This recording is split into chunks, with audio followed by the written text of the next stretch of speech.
យើងមកលេង eco រលុយតែញ៉ៃធំវាយគ្នាប៉ុណ្ណឹងហើយដោយសារតែ eco តំចូលសិនថ្មីអញ្ចឹងខ្ញុំចង់ដឹងថាសប្បាយប៉ុណ្ណាមានសមត្ថភាពរលុយរបស់ខ្ញុំនេះខ្លាំងប៉ុណ្ណាចូលមើលវីដេអូនេះទាំងអស់គ្នាបិទផ្សងព្រេងនៅក្នុង Master Eco ហើយហ្នឹងខ្ញុំដឹងថារលុយហ្មងទេវាគឺជាផ្នែកអេពីសូតតូចមួយដែលខ្ញុំត្រូវលេងអាហ្នឹងហើយខ្ញុំក៏អត់សូវចេះលេងដែរ Eco ហ្នឹងអញ្ចឹងមានមើលតាមហ្នឹងទៅតែស៊ីដែលខ្ញុំត្រូវការចាប់អារម្មណ៍បំផុតនោះគឺ RTP វាមាន Overworld Nether និង The End ឥឡូវដោយសារតែបាមីខ្ញុំតិចពេកអញ្ចឹងខ្ញុំកើតមកវាអត់ចំកន្លែងខ្ញុំត្រូវរកលុយបាន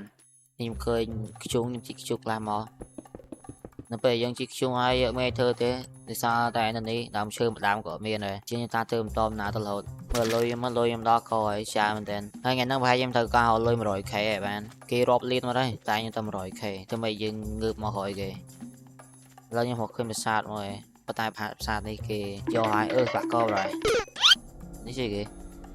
អត់ពីចូលអត់ទៅAFK ចូលខ្ញុំទៅឆែ AFK ចូលទិញមកម៉ែបៀលមកឡែ AFK តូចមើលទៅហ្វាក់ក្នុង Facebook ហ្នឹងណានៅ AFK នេះទៅញ៉ែមែនថាឡែ AFK តូចទេធ្វើឲ្យ spawn ក៏តូចដែរមកដល់កន្លែងនេះខ្ញុំអត់ដឹងថាកន្លែងគេទេហើយកន្លែង leaderboard ថត leaderboard list គេប្រាប់ប៉ុណ្ណាហើយអបលីអត់ត្រូវការនេះដែរអូលយអត់ជិះគេអូនេះបិទមនុស្សមួយថ្ងៃបែបនេះ sport ហេមិនឲ្យណាមនុស្សទៅឈ្មោះវាយអូគេបែងអបរដាក់ cover ទៅ fuck បាយអ៊ំធម្មតាមកអូខេទីបំផុតខ្ញុំបានដល់បាយអ៊ំធម្មតាហ្នឹងលួយគេបានខ្លះលក់ដីបាន what the fuck 150ចេះថាក្នុងហ្នឹងមិនអត់ដាក់តម្លៃលើ item អញ្ចឹងដឹងមើលមិនខ្ញុំលក់សាច់ឈាមមើលថ្មីឡែកយើងលក់សាច់ហើយនឹង wood អត់បាន stone នេះមើល cobblestone 100ជុំ900 the fuck កាយជុំហ៎រណាបានបាន 9k បែរនេះចង់អូតទេលក់សាច់ជ្រូកបានជុំអស់មកអូលេចត្រាទិញអូ10លានបញ្ចែខ្ញុំឲ្យ10លាននេះឃើញទេតាមមែរអើយតោះយើងទៅទៀតហ្នឹងនេះជិតងាប់ហើយខាងណាគេមកកាប់ឈើនេះដាប់មែរណាមកកាប់លេជើកាប់តិចដំណាំគ្នាអស់សាទៀតអូយណាគេចេញមុខមកឈើលក់បាន900ស្មើខូលវត្តនិយាយថាយកឈើដុតបានខូលហើយមិនបានតម្លៃស្មើខូលអូខេបាន 23k តអត់យក food មកទៀតប៉ែមែនទៀត 100k ទៅ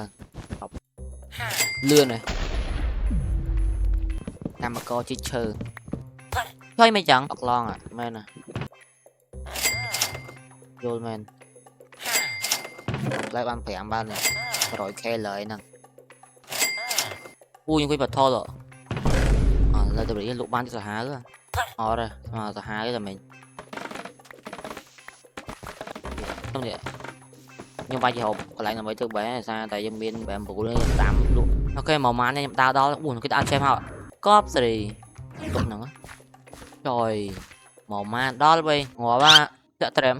ជីវិតថ្ងៃទី1មានប៉ុណ្ណឹងហើយអ្នកគ្នាមើលអត់យល់ទេវាញ៉ៃមែនទេមូលហេតុនោះគឺដោយសារតែខ្ញុំអត់សូវចេះលេង game mode ហ្នឹងអញ្ចឹងខ្ញុំលេងអ្វីដែលខ្ញុំអាចលេងបានដើរលក់ពេញហ្នឹងទៅហើយវីដេអូខ្ញុំមានប៉ុណ្ណឹងជួបនៅវីដេអូក្រោយបាយ